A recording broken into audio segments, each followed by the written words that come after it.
Lori Joss from the Twilight Lexicon, and we are here at the official Twilight convention in Nashville, Tennessee, hosted by Creatioon Entertainment. And we're sitting with Leah Gibson, who played Nettie in Eclipse. Thank you for talking with us. Thank you for having me. Now, even though this is your first convention for Creatioon, you've been able to do some conventions in Australia and in Europe. Nice. How were the Australian fans for you? Well said. Great. I mean, it's funny. Every location that we go to that I've been to, it's a different kind of energy, you know, as it is with just international cities. It's a different kind of energy, a different kind of pace in the city, and the fan base kind of alters a little bit because of that. I think when I was in Australia, the film was premiering like a week after we. So it was brand new. It was, well, I mean, Eclipse was. Mm-hmm. So everyone was just really excited and like really wanted to talk about how excited we were to see the film. I hadn't seen the film yet. Oh my goodness, yeah. So it was exciting to be there while there was all of the hype going on in LA. You know, the red carpet. We stuff. get asked all the time, when are the actors going to come internationally? And so that's great that you got to go someplace international. No, it was cool, you know, and I was there with Chelsea Spencer. And we were given the choice to either celebrate on the red carpet with the rest of the cast or to kind of represent in Australia. And so I took advantage of that opportunity. I don't know, I'd kind of choose Australia too. I know. I A trip to Australia? That'd be fun. I don't regret it. No, it was great. And I've spent some time in Europe as well, doing conventions. I was at the WizardCon in Germany. And the Eternal Twilight War in Birmingham, England. Oh, wow. And the fan base over there is like explosive. Like they are so anxious. They're really passionate. Yeah. And like really serious about it. And they dress up a lot. Like there are hundreds of people walking around in fleshed out costumes, you know. And they seem really serious about it. It's slightly intimidating. But it was really cool. Like, again, just very energetic, very warm, receptive crowds. So in your Q&A, you mentioned that you auditioned originally in New Moon. I did. And then you actually ended up getting cast in Eclipse. So can you tell us a little bit about your audition process? Yeah, I auditioned for just a small role in New Moon and for Volturi. I did, yes. Yeah. You're just destined to be a red-eyed vampire. Well, I think so, right? I mean, if I have to. I mean, you know, I sort of walked into the audition process like pretty excited. Because you knew what Twilight was. Oh, I knew what it was, definitely. I'd seen the films. I hadn't yet read the books. But, you know, you just, as an actor, you're given material for an audition. You just want to prepare it and walk in and do your best and leave it behind and just be present in the room and let it be that. But I was well aware of the fact that this was kind of, you know, like a heightened audition to be walking into. And I was really disappointed, obviously, that I wasn't given the role in New Moon. But again, I mean, everything comes full circle. And a year and a half later, I guess, it was I was given the opportunity to audition for Eclipse, and I don't know, I was equally as excited about it, and it worked out. It definitely worked out. Yeah, it was really cool to be in the room with David Slade. Mm-hmm. Okay, wait, you've got to tell everyone because it's so funny. What did he tell you? What was his direction? Well, this is why I loved working with David, is because he's very articulate and he's just an artist. Like there's all directors are sort of they have a different way of expressing themselves and a different strength in storytelling. Mm-hmm. And David is an actor's director. You know, he really works with the actors and connects with them one-on-one and is very articulate in the way that he describes what he's after.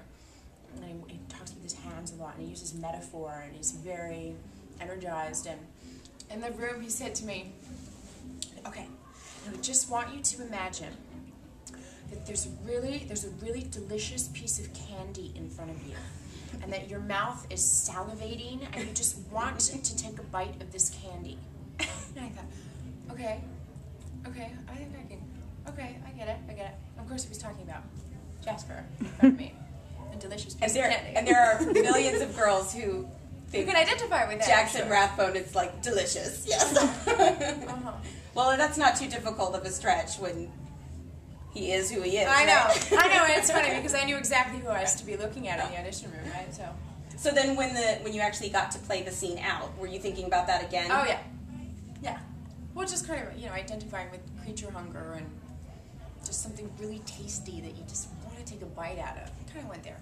That's all. Now you also have a dance background. I do. Yes. And is it ballet? It's ballet, and what all the realms of dance? Ballet, jazz. Yeah, a lot of different forms. I have a twin sister. We started out like when we were 4 years old, tromping around in baby ballet class, and I studied ballet until I was 12, and then I branched off into jazz and other more expressive forms of dance, contemporary, lyrical, Broadway jazz.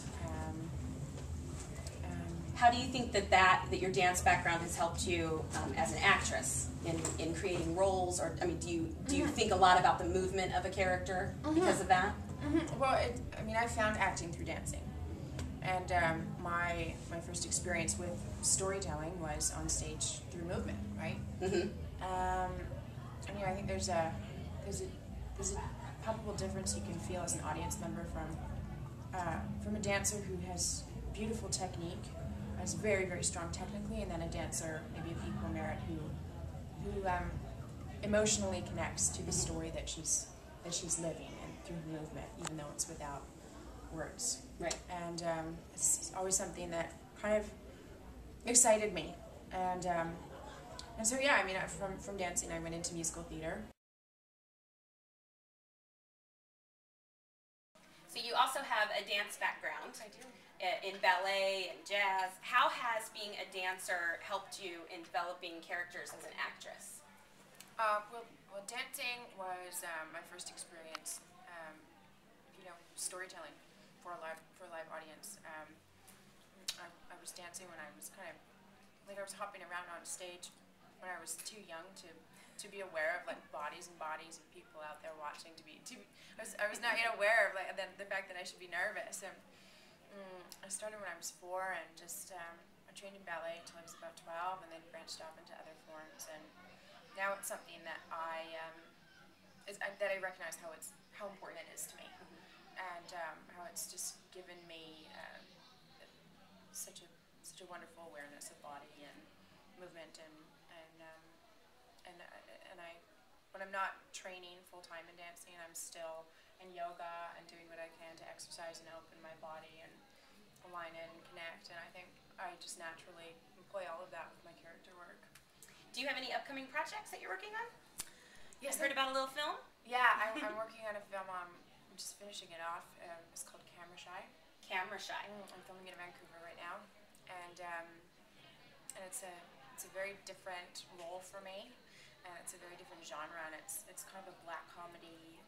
It's a political comedy, and I play the assistant to a local politician who is high and mighty and is not exactly fueled by the best intentions, and sort of his private and public life starts to implode because of that, and I'm left to deal with the consequences. And it's comedic and challenging, and I'm having a wonderful time on it.